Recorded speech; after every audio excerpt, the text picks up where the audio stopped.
Казакстанда уран өнөр жайы тармагындагы улуттук компанияга жаңы ген чыккан жерлерди өздөштүрүүдө артыкчылыктуу укук берилет. Сенат жер казынасын пайдалануу жакшыртууну көздөгөн мыйзамды жактырды. Документ геологиялык изилдөөнү жакшыртуу, инвестициялык тартымдуулукту арттыруу, ошондой эле мамлекеттик уран тармагындагы кызыкчылыгын коргоо максатын көздөйт. 2024-жылы Казакстан дүйнөлүк уран өндүрүүнүн 40%-ын камсыздады. Бул болжол менен 23 000 тонна. Өлкөдө 1,3 миллион тоннадан ашык чалгындалган уран кору бар.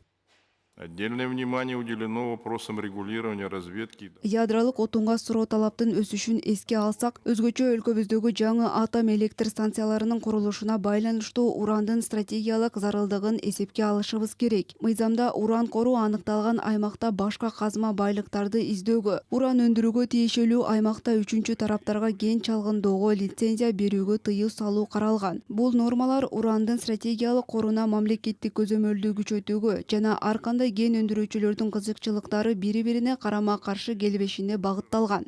Участки добычи урана. Мыйзамда аз изилденген аймактарда геологиялык чалгындоо жүргүзүүнүн өзгөчөлүктөрү жана аукцион өткөрүүнүн тездетилген тартиби белгиленет. Маанилүү багыттардын бири татаал технологияны талап кылган сланец мунайын өндүрүү механизмдери каралган. Мыйзамда бул тармакта каражат жана технология жумшоого ниеттенген инвесторлор үчүн өркүндөтүлгөн модельдик келишим түзүү белгиленет.